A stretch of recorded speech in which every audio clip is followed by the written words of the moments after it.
In March 1796, Napoleon Bonaparte is just 26, with only a few months of notoriety and an army of about 40,000 men, underfed and poorly equipped. 2 days before departing for the front, he married Josephine, and now he must face Austrian and Piedmontese armies that outmatch him in artillery and cavalry. In less than 2 years, he will redraw the map of Italy, win 18 battles, and sign a treaty that reshapes Europe. But how did a young general with such limited means overturn an entire theater of war and turn the weak army of Italy into a machine capable of defeating 4 consecutive Austrian offensives?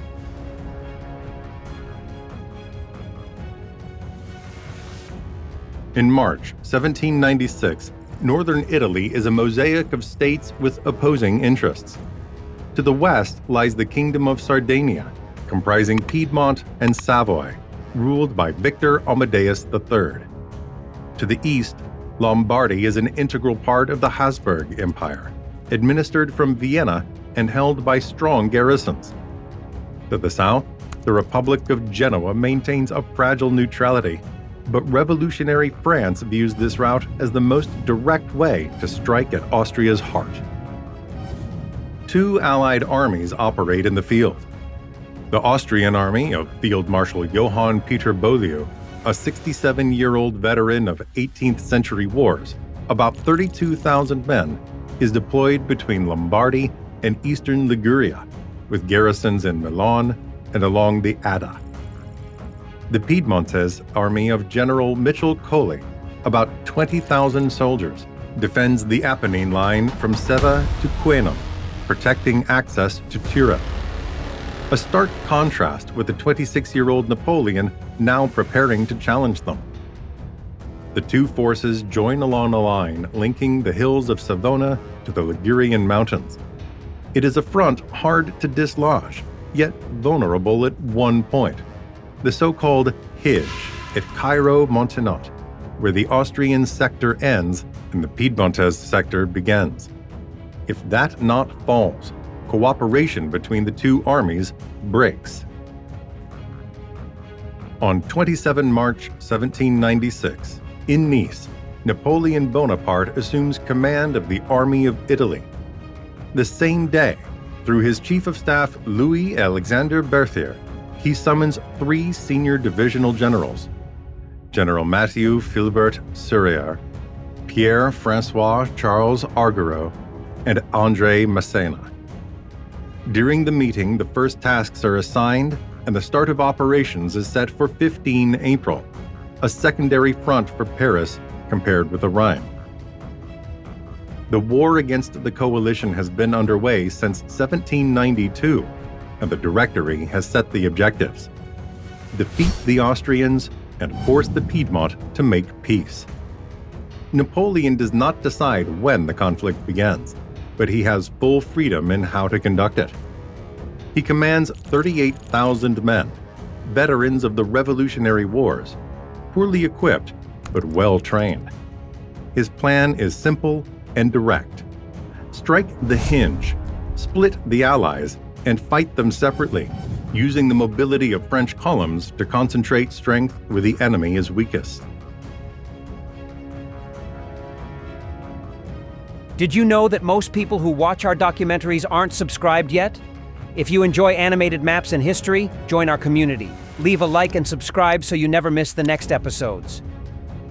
After taking command at Nice, Napoleon quickly moves headquarters to Albenga and, on 9 April, to Savona. The objective is to strike Carcare, the weak point of the Austro-Piedmontese hinge, to sever the alliance for good. The main maneuver calls for Massena's division to descend from the Cataboni Pass to Carcare and join Augereau's division, marching from Finaligra through Tovo San Giacomo for a combined attack. In parallel, Serrurier must move toward Ornea to engage the Piedmontese flank, while Generals Macquard and Garnier, with 6,800 men, head toward Queno to distract Coley. On the Mediterranean front, part of La Harpe's division is ordered to take Sassello, while the rest cooperates with Jean-Baptiste Cervoni, commanding a brigade at Voltri to threaten Genoa and suggest a possible direct attack on the city. The start date is set for 15 April, but an unforeseen move changes everything. On 11 April, Field Marshal Beaulieu, worried by the weakness of Cervoni's brigade at Voltri, acts first.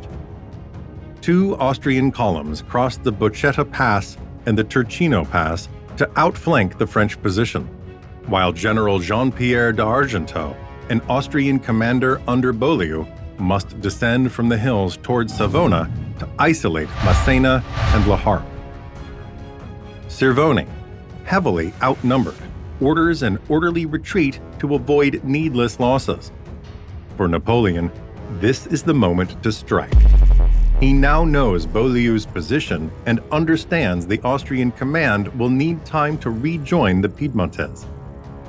He therefore brings the attack forward by 4 days and launches the operation against Montenotte. On 12 April, La Harpe's and Massena's division engage Argenteau's troops near Cairo Montenotte. About 13,000 French confront Austrian detachments clearly inferior in number and scattered over the ground. The French attack is swift and coordinated.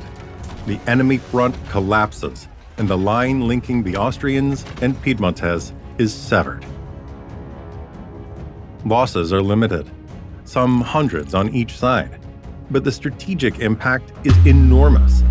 The hinge no longer exists. Beaulieu and Colli are forced to fight on separate axes, while Napoleon can now apply his preferred method: concentrate superior force against one opponent at a time.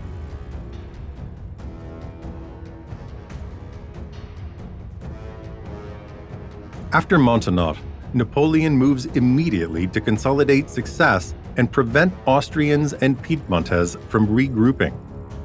The priority is to hit Colli and block any Austrian junction. On 13 April, France advance guards reach Millesimo, a small town in the Bormida Valley, where Savoyard forces try to slow the advance. In this clash, the Piedmontese suffer about 600 casualties, dead and wounded, against roughly 400 French. But the real obstacle lies slightly higher.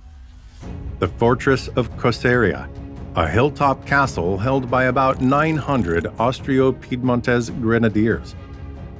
Augereau is sent there and meets unexpected resistance. French assaults, under enemy fire and up steep slopes, break repeatedly. The garrison, though isolated, manages to inflict heavy losses, over 300 men, before surrendering on 15 April. Cosseria becomes a nail driven into the flank of the maneuver, delaying the push towards Seva. Meanwhile, to the northeast, Massena is ordered to strike at Dego to cut Austrian communications. There, he encounters well-entrenched imperial units that block the road. Napoleon realizes time works against him. If Beaulieu restores contact with Colli, the advantage won at Montenotte will vanish. On 14 and 15 April, Napoleon masses his forces at Dego. After 2 days of hard fighting, the French stormed the position, capturing about 5,000 prisoners and 19 guns, and inflicting more than 2,000 casualties, dead and wounded, on the Austrians, against roughly 900 French losses. It is a heavy blow for the Imperials, worsened by the loss of 10 battalions. A curious episode follows. Part of Massena's troops, busy looting, is surprised by a sortie led by the Austrian general Vukasovic. An enraged Napoleon has to restore discipline in person. On 15 April, the Cosseria garrison, left isolated, surrenders. The accumulated delays, however, allow Colli to fall back to safer positions. Even so, the operation has achieved its strategic aim. The Austrians are pushed back, and the Piedmontese remain isolated.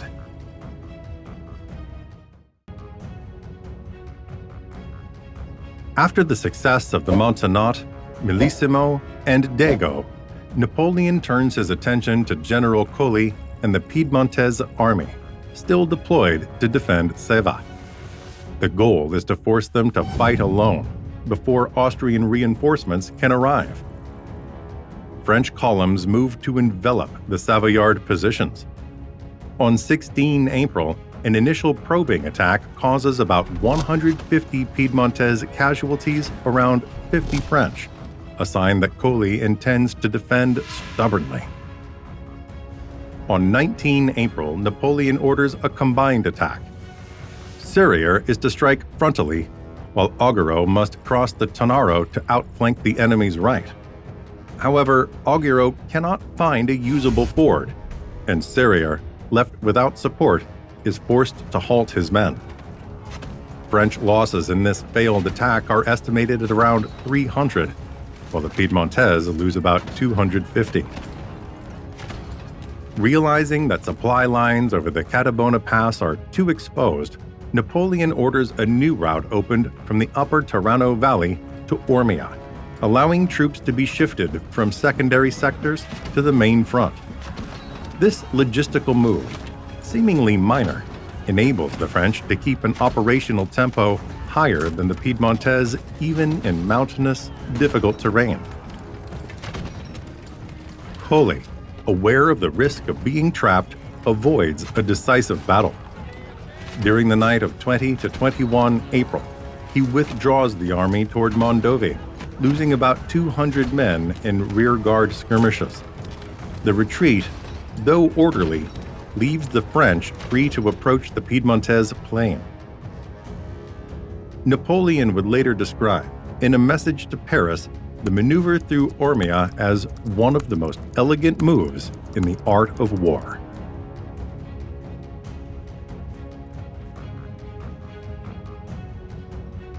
At dawn on 21 April 1796, Colli's Piedmontese rearguard is caught by French cavalry along the road to Mondovì. The pursuit is relentless.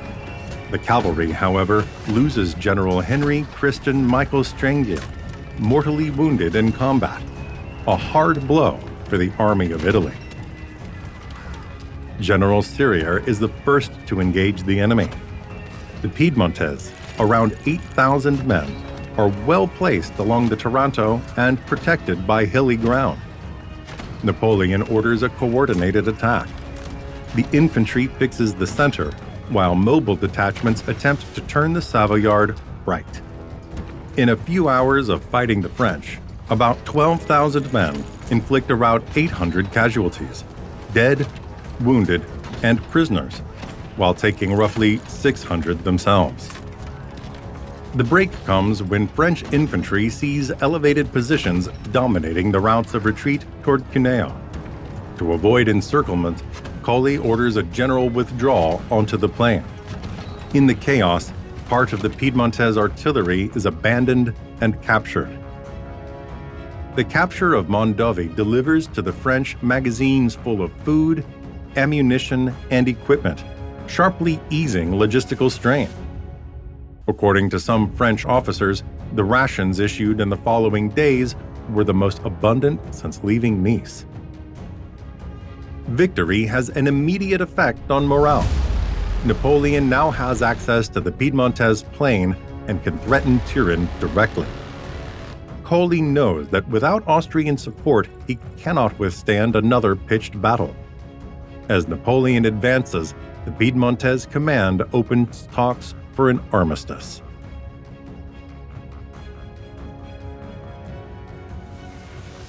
After Mondovì, the Army of Italy advances rapidly towards Turin.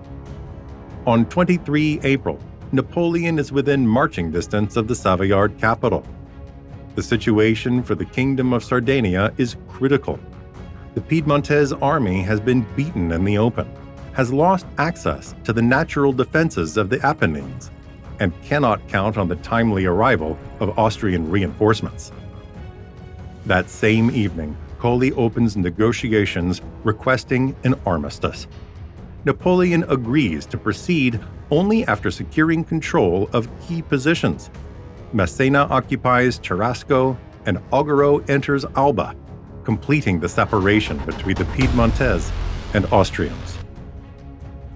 On 28 April 1796, Victor Amadeus III signs the Armistice of Cherasco. The agreement provides for the cession of Cueno, Seva, and Alessandria, as well as free passage for French troops towards Austrian Lombardy. In practice, Piedmont leaves the war, and Napoleon gains full security on his western flank. In just 10 days of operations, the Army of Italy has suffered about 6,000 losses, but has neutralized an opposing force of roughly 20,000 men. The signing takes place in a noble residence. Napoleon sends reports to Paris on the speed of the campaign, claiming that the war was decided before the enemy realized he had lost. The Armistice of Cherasco is more than a tactical victory. It marks Napoleon's first great political and military triumph in Italy and opens the way to the next phase of the campaign, the race into the Po Plain and Austrian Lombardy.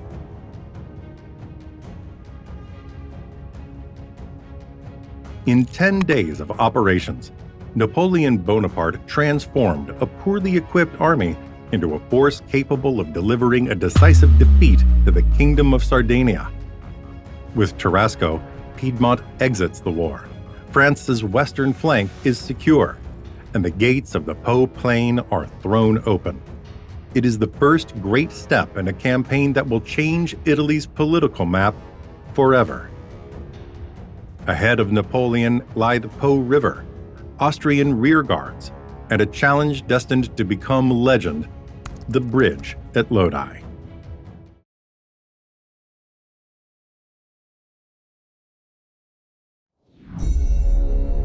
After the lightning victory at Mondovì, the Kingdom of Sardinia is forced to bow. At Cherasco, between 23 and 28 April, Victor Amadeus III signs an armistice. Cueno, Seva, and Alessandria fall into French hands. The gates of Lombardy swing open, and Bonaparte, secure on his western flank, is free to concentrate the entire Army of Italy against Field Marshal Johann Peter Beaulieu, commander of the Austrian forces in Italy. The objective is clear: destroy the imperial army before it withdraws beyond the great natural barriers of the plain, the Po, the Adda, and the Adige, and slips away from a decisive battle. But how will he, with a worn army and inferior numbers, cross guarded rivers, bend enemy rearguards, and turn every maneuver into a masterclass of tactics and strategic vision?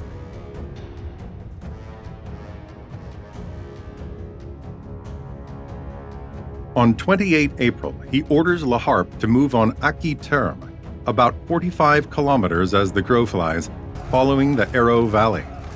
But mutinies, sparked by hunger, slow the column. It arrives only on the 30th, when the Imperials have already slipped the noose of encirclement. To keep up the pace and guarantee supplies, Bonaparte concentrates 39,600 men between Tortona, Alessandria, and Valencia on the Po. Here he stages a double feint. From Valenza, he sends patrols towards the nearest fords, pretending an immediate crossing.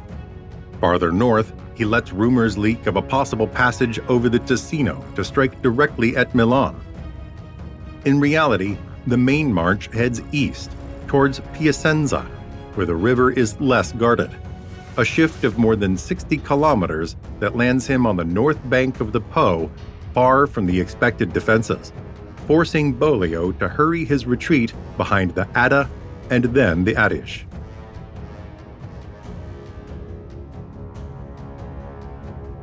On 7 May at 9 in the morning, Claude Delamain's picked column, 3,600 grenadiers and 2,500 light cavalry, reaches Piacenza. There, the French requisition local barges and boats to throw, in a few hours, a pontoon bridge able to carry infantry, cavalry, and artillery. Delamangre is the first to cross and establish a bridgehead on the north bank of the Po. In the afternoon, La Harpe's division joins him. The Austrian general Lifte holds the bridges of Pavia and watches the fords of the Adda. Beaulieu, who has not fallen for the French feint at Valenza, hurries to reunite his columns to cover the retreat. Between 7 and 9 May, the French consolidate their position and take Fombio. Meanwhile, Augureau crosses the Po at Verato as well, shifting farther east to stretch the front and threaten the enemy flank. During the night of the 7th to the 8th, at Codogno, skirmishes sow confusion in the French ranks. In the chaos, La Harpe is mistakenly killed by his own men's fire. The chief of staff, Louis-Alexandre Berthier, takes control, restores the chain of command, and beats back the imperial advance guards that try to drive the French back over the Po. At dawn on 10 May, the French vanguard reaches Lodi. On the far bank of the Adda, Austrian General Karl Philipp Sabotendorf has posted about 10,000 men with 12 guns covering the bridge. Bonaparte arrays his artillery along the south bank and sends Ordonners and Beaumont's cavalry to seek fords upstream and downstream to turn the position. The Grenadiers' first assault stalls halfway across under enemy fire. The second, led by Delamangre and Cervone, breaks through. At that very moment, the cavalry that has found a ford falls on the Austrian rearguard's flank, forcing it to withdraw. The victory at Lodi does not annihilate Beaulieu's army, but it opens Lombardy to Bonaparte. It is proof of an audacious method. Concentrate force on a crucial point, combine frontal attack with envelopment, and break resistance through the speed of action.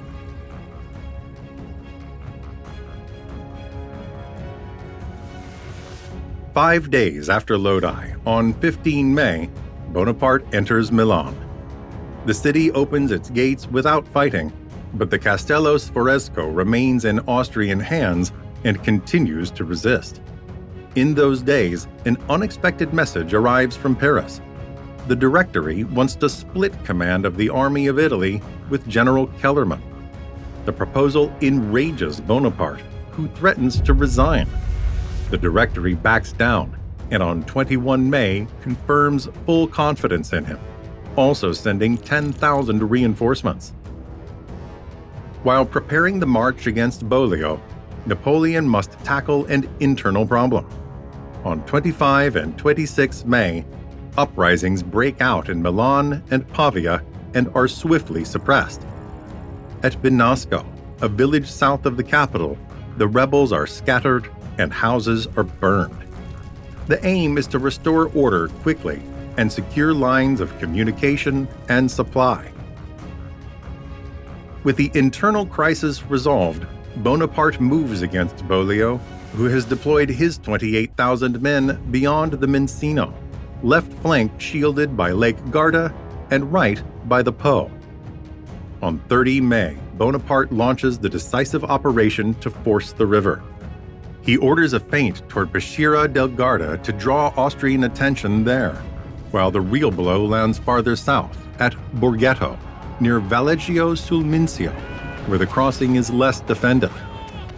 Once the bridge at Borghetto is secured, French advance guards sweep aside local defenses and open the gap.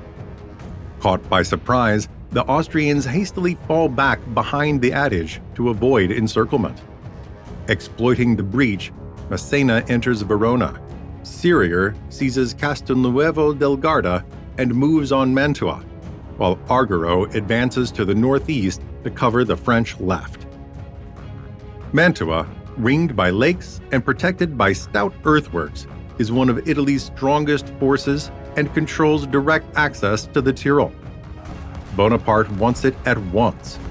On 3 June, he assigns Serrier about 10,000 men to invest the city, where roughly 12,000 Austrians are holed up. The Lombard plain is now almost entirely French.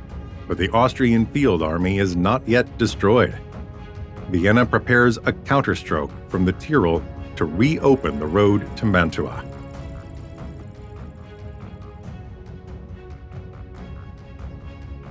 At the end of July, Vienna changes strategy. Dagobert von Wurmser gathers about 50,000 men at Trento to relieve Mantua. Bonaparte refuses to be crushed between Lake Garda and the Adige. On 31 July, he raises the siege and concentrates his divisions to meet the enemy columns separately. West of Gardia, General Kastanovich descends the Val Sabbia, opens Salo, and advances towards Brescia. To the east, Wurmser approaches the Mincio. On 3 and 4 August, fighting rages between the Salo, the Cenzano, and Lonato. Massena exploits the enemy's dispersal and forces Kastanovich to fall back.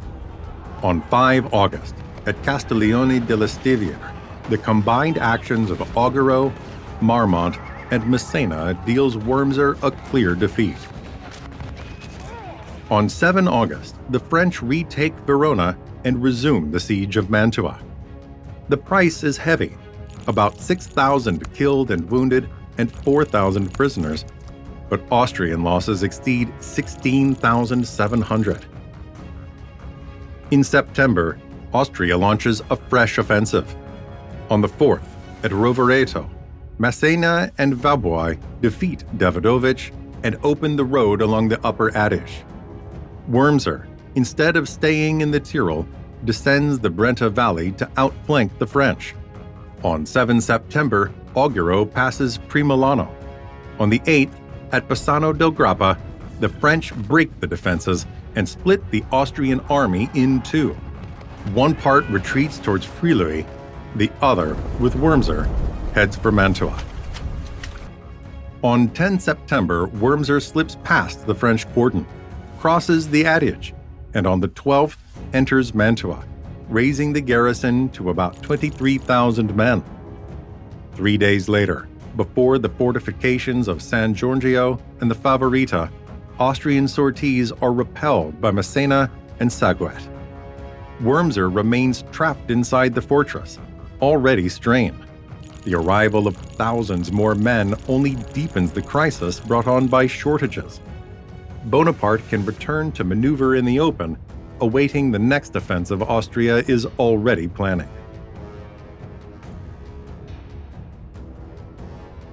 At the start of November, Austria entrusts the third offensive to Joseph Alvensi von Berberich, an experienced artillery marshal called to replace Wurmser after the summer's failures.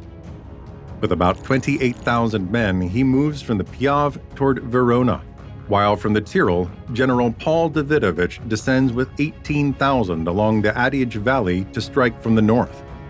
The aim is to catch Bonaparte in a pincer and free Mantua. Bonaparte must split his forces. He tasks Vaubois with containing Davidovich, deploys Massena between Vicenza and Bassano, and keeps Augereau in reserve at Verona. On 6 November, in the 2nd Bassano, some 19,500 French crash into Alvensi's divisions and are repulsed, suffering about 3,000 losses against 2,800 Austrian. The next day, at Cagliano, Davidovich inflicts a severe defeat on Vaubois. 4,400 French losses against 3,500 Austrian. Bonaparte pulls troops back toward Verona to prevent the two enemy columns from joining. On 11 November, Alvensi's guard enters Caldiero. On the 12th, under rain and hail, Bonaparte attempts a frontal attack. Massena on the right, Augereau on the left. Austrian positions, anchored on villages and heights, hold firm. By day's end, the French count about 1,800 losses, including 800 prisoners and 2 guns, against 1,300 Austrian. Victory at Caldiero gives Alvensi the illusion that he holds the initiative.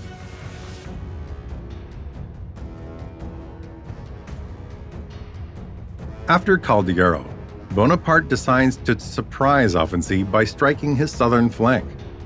In the night of 14 to 15 November, he concentrates his troops at Verona and marches towards Ronco on the Adige. At dawn, he builds a pontoon bridge and sends about 18,000 men across, entering the narrow strip between the Adige and the Alpone, a maze of embankments and canals where marshy ground hampers large movements and can nullify the Austrian numerical advantage. The battle unfolds over 3 days. 15 November, first day. Auguero advances along the levee toward the bridge of Arcole, but fire from Austrian positions stops him. To outflank the enemy, Bonaparte dispatches General Gouye with 3,000 to find a ford at Abelardre. By late afternoon, he enters Arcole.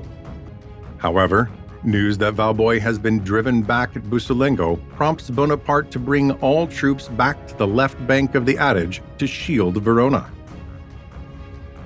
16 November, second day. The French recross Adige and resume the offensive. Porciel is taken, but the bridge of Arcole remains in Austrian hands. At the mouth of the Alpone, General Vial attempts a crossing and is halted. Meanwhile, 3,000 reinforcements sent by Kilmaine arrive from Verona to stiffen the effort, but the situation remains deadlocked. 17 November, third day. Bonaparte seeks to end the battle with a decisive stroke. He prepares the final action to break Arcole's defenses and force Alvensi to retreat. Massena places a brigade conspicuously on the road between Arcole and Porciel to draw part of the garrison out, while the rest of his troops lie hidden in the vegetation. Farther south, Auguero moves towards Legnago to threaten Austrian lines of retreat. At this, Bonaparte orders a coup de théâtre. A small detachment of mounted guides and 4 trumpeters ford the Alpone behind the enemy and sound the charge, suggesting the arrival of a large force. Panic grips the Austrians, who abandon Arcole. The victory at Arcole cost the French about 4,500 killed and wounded. The Austrians lose roughly 7,000 men.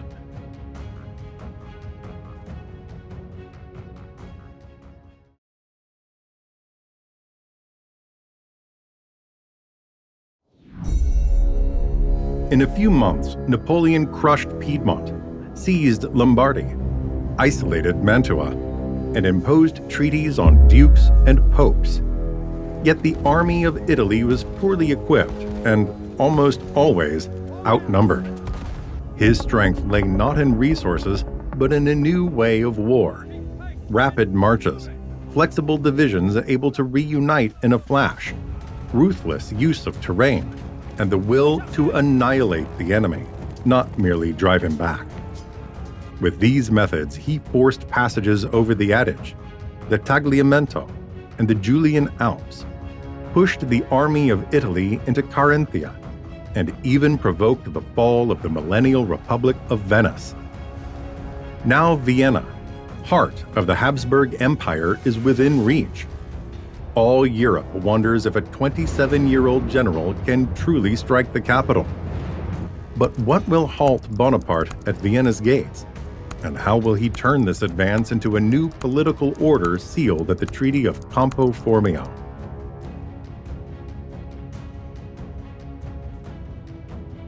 After Arcole, Austria does not yield. Mantua is still under siege, and Vienna prepares one last attempt to save it. Winter does not stop the armies, while diplomacy falls. The French envoy, Henry Clark, cannot sway the emperor, determined not to negotiate until Mantua is resupplied. Field Marshal Joseph Alvensi prepares a fourth offensive. If he breaks the siege, the war resumes. If he fails, northern Italy will remain French. At the start of January 1797, Napoleon fields about 34,000 men and another 10,000 tied down at Mantua, with 78 guns. The Austrians, with 45,000 effectives, hold numerical superiority. To cover every possible axis of attack, Bonaparte places Joubert on the Rivoli plateau, Massena in reserve at Verona, Auguero further south along the Adige, and Ray guarding the Garda's western shore. The ground makes the test even harsher. To the west lies Lake Garda, to the east the Adige, and between them a plateau hemmed by gorges and mountains. Monte Baldo, Monte Magnone, the Osteria Gorge. Whoever controls these passages commands the campaign. Bonaparte knows it. If Rivoli falls, the siege of Mantua is lost. On 8 January, skirmishes among the Adige reveal imperial movement. On the 11th, Bonaparte shifts his headquarters from Roverbella to manage the crisis up close. On the 12th, the attack is laid bare. Alvensi massed 28,000 men against Rivoli, yet makes a fatal mistake by splitting them into 6 columns trudging through rough terrain with poor communications. At dawn, on 14 January, the first Austrian vanguards clash with Joubert. The Imperials press on every front. The Osteria Gorge falls. Montmangoni is taken, and Lusignan appears to the south, threatening the French rear. The position seems to collapse. Then a lucky shot changes everything. A French gun hits 2 enemy ammunition wagons. The blast throws the advancing columns into chaos. Leclerc and LaSalle lead a handful, about 500, and take the Osteria Gorge. Bonaparte seizes the instant. Massena crashes in with the reserves onto the heights and halts Liffey and Koblos, while Ray, arriving from the south, bars Lusignan's road. By nightfall on the 14th, the tables are turned. From a dangerous trap, Rivoli becomes the grave of the imperial offensive. Next day, 15 January, Joubert completes the breakthrough on the La Corona positions, while the cavalry of Murat and Vial seizes the mountain passes and blocks the retreat. The result is devastating: roughly 3,000 dead and 11,000 prisoners. The Battle of Rivoli is no mere victory. It is Napoleon's first true battle of annihilation. The imperial field army is destroyed, the siege of Mantua is secured, and the army of Italy prepares to deliver the coup de grace.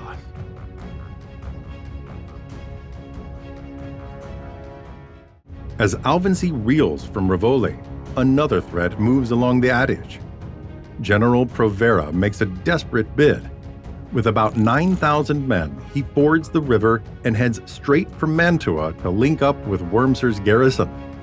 It is Austria's last hope of breaking the siege. On 16th January, Provera reaches the city's eastern suburbs, only to find a ring now closed. To the west stands Serrier commanding the siege. From the south comes Argiro, and Bonaparte, fresh from Rivoli, rushes in to tighten the noose. Within hours, Provera is surrounded and compelled to surrender. Wormser's final sortie falls as well. Mantua remains isolated. A few days later, on 2 February, the fortress capitulates. The Austrian receive the honors of war. About 16,000 soldiers march out in parade. The senior staff is allowed to return free to imperial territory, while the rest are taken prisoner. By the custom of the day, these men give their parole not to fight France again for at least a year. With Mantua in French hands, northern Italy is firmly under control. The echo of victory spreads across Europe. The army of Italy, born ill-equipped and hungry, has withstood 4 offensives and brought down the peninsula's greatest Habsburg stronghold. For valor at Rivoli and Castiglione, André Massena is created Duke of Rivoli. Later, in Paris, his name will grace one of the city's most famous streets, Rue de Rivoli, running beside the Louvre, named for the victory that sealed Napoleon's first great campaign. Mantua's fall marks the end of the Lombard campaign. Nothing now prevents Bonaparte from carrying the war into Habsburg's lands.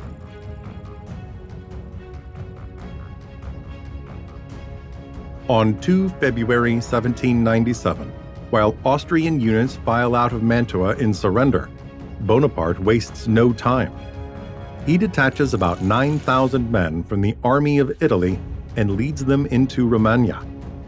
The aim is to secure the rear and settle accounts with the Papal States, which had supported Austria with money and arms. The march is swift and menacing. Faced with the French advance, Pope Pius VI has no choice. On 19 February at Tolentino, he is forced to sign a humiliating treaty.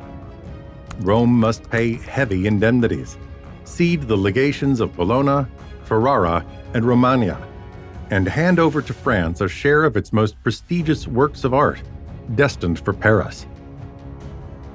For the army of Italy, the treaty is momentous. The rear is quiet at last. French coffers fill, and the soldiers see their hardship rewarded with arrears of pay. Above all, Bonaparte can now turn northeast, sure he has no threats behind him.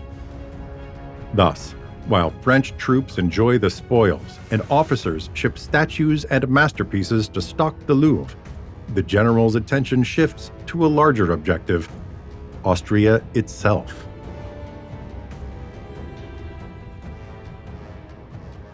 The Directory backs its winner. Men and resources flow to Bonaparte's Army of Italy. By March, he commands about 60,000 troops, an army that a year earlier was hungry and ill-equipped, now ready to carry the war into the Habsburg heartland. The objective is bold: Vienna. On 1 March, the French cross the Brenta, seize Primo-Liano, and advance in multiple columns. Within days, they press Archduke Charles, who tries to hold Friuli with about 50,000 effectives. The decisive moment comes on 16 March, when Bonaparte orders the crossing of the Tagliamento. It is a difficult ford under enemy fire, but Bernadotte's vanguard forces the river, captures 500 prisoners and 6 guns, and drives Charles back on Udine. Next day, 17 March, an entire Austrian column is surrounded and surrenders at Gradisca di Isonzo. The Austrians fall back on the passes. Between 21 and 23 March, in the mountains around Tarvisio, the French strike again. The Imperials lose more than 5,000 men and 32 guns, taken in the Alpine gorges. At the same time, Jobert's column, coming from the Tyrol, takes Bolzano and Bressanone, opening another road towards Austria. The chase does not stop. On 23 March, General Dugois enters Trieste, depriving the empire of a key Adriatic port. On 29 March, the French occupy Klagenfurt. From there, Bonaparte writes directly to Archduke Charles, urging him to halt the useless bloodshed, a gesture that proclaims the victor's confidence and the empire's weakness. At the start of April, the French advance guards already on the Semmering, a step from Vienna, the Austrians ask for a truce. On 7 April, at Leoben, a brief armistice is signed. On 16 to 17 April, it hardens into the preliminaries of Leoben, the political accord that foreshadows the future treaty of Campo Formio. The campaign that seemed impossible a year earlier has become an irresistible march. Vienna has trembled. The army of Italy has come within a step of the empire's heart.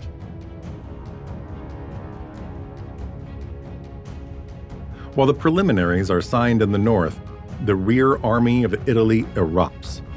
Between 17 and 25 April, Verona arises in the Pass Veronese. Citizens and insurgents take up arms against French garrisons in days of massacre. The repression is harsh, and Bonaparte seizes the moment. he accuses the Republic of Venice of fomenting the disorders and declares its neutrality over. It is the perfect pretext that sends La Serenissimi's fate.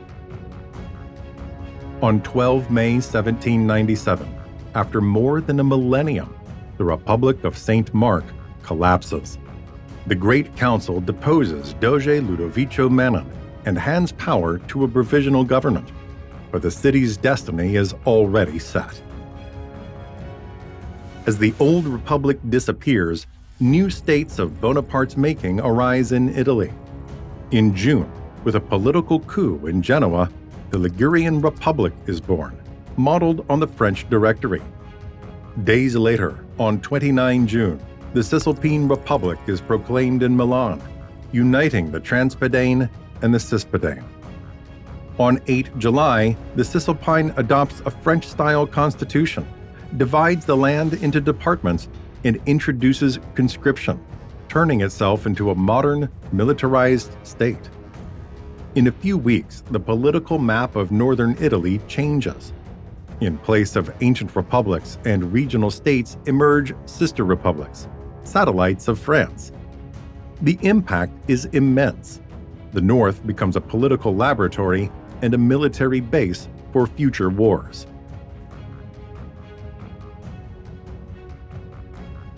After months of marching and negotiation, the endpoint arrives on 17 October 1797. At Campo Formio, near Udine, Bonaparte and the Austrian plenipotentiary Cobenzl sign the treaty that closes the campaign and redraws Europe's map. France gains what it had pursued for years: the Austrian Netherlands, Belgium, the left bank of the Rhine, and the confirmation of its control over the Italian sister republics, now firmly in the French orbit. In exchange, Austria receives the Republic of Venice with Istria and Dalmatia, as well as compensations in Germany. The political shock is immense. La Serenissima, alive for over 1,000 years, vanishes from the maps, while Milan and Genoa become the new centers of pro-French Republican power. Northern Italy is no longer a mosaic of states, but a belt of satellite republics, military bases, and political laboratories ready to sustain France in future wars. Campo Formio also seals the end of the first coalition between France and Austria. The echo of Napoleon's triumph rolls across Europe. In just over a year, a 27-year-old general with an army that began hungry and ill-equipped has shattered 4 Austrian offensives, forced Mantua to surrender, humbled popes and dukes, and pushed his advance guards to the very threshold of Vienna. The treaty is the final signature on this transformation. Italy is no longer the Habsburg periphery, but the heart of France's new strategy. If this dash from Rivoli to Campo Formio has shown you how strategy, terrain, and speed can redraw a political map, keep traveling with us. Subscribe, leave a like, and ring the bell so you don't miss the next episodes on the Napoleonic Age.